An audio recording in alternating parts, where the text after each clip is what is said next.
ketika presiden hanya bisa berkata, "Tenang saja." Bayangkan, kamu hidup di sebuah negara yang tengah mengalami gejolak hebat. Perekonomian anjlok, harga kebutuhan pokok melonjak tajam, antrian panjang terjadi di SPBU, dan jaringan listrik kerap padam tanpa kepastian. Berita dari luar negeri menyebutkan bahwa negaramu berada di ambang krisis besar. Rakyat mulai gelisah.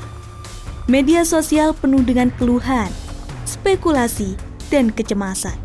Semua menanti arahan, solusi, atau setidaknya penjelasan dari pemimpin tertinggi negara.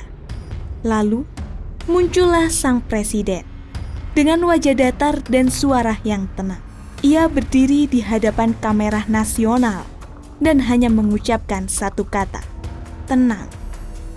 Tidak ada penjabaran situasi, tidak ada rencana aksi, tidak ada pula langkah konkret yang diumumkan. Hanya satu kata yang diulang-ulang di setiap kesempatan, "Tenang." Awalnya, masyarakat mencoba percaya.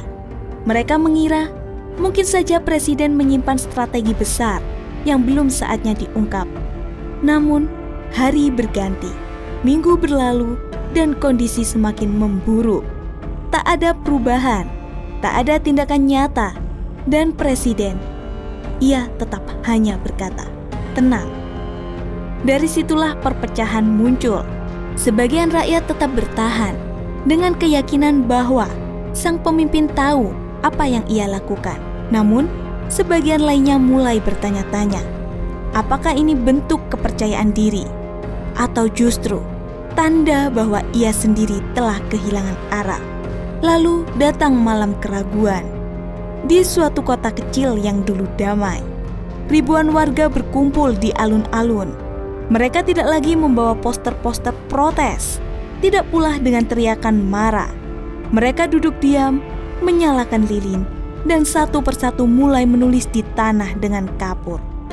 Tenang tidak cukup. Beberapa jam kemudian, aksi serupa terjadi di kota-kota lain. Sebuah gerakan baru muncul, bukan untuk menjatuhkan presiden, tapi untuk memintanya berbicara jujur. Rakyat tidak menuntut mukjizat, hanya kejelasan, hanya rencana, hanya pemimpin yang bisa berbuat lebih dari sekedar berkata. Sementara itu, di ruang rapat tertutup Istana Negara, para penasehat presiden berselisih paham. Sebagian merasa strategi ketenangan mutlak sudah tak relevan. Tapi presiden tetap diam. Ia hanya berdiri, berjalan ke jendela, memandang malam yang gelap gulita, dan menggumam. Mereka belum siap mendengar kebenaran. Namun yang beliau lupakan, barangkali ada satu hal penting. Rakyat mungkin takut tapi bukan bodoh. Dan dalam ketakutan, mereka tak butuh ilusi, tapi harapan yang nyata. Dalam kisah ini, kita diajak merenung sejauh apa sebuah kata mampu menenangkan. Jika tak dibarengi dengan tindakan nyata, apakah ketenangan yang ditampilkan adalah wujud kekuatan seorang pemimpin, atau justru topeng dari ketidakpastian menghadapi kenyataan?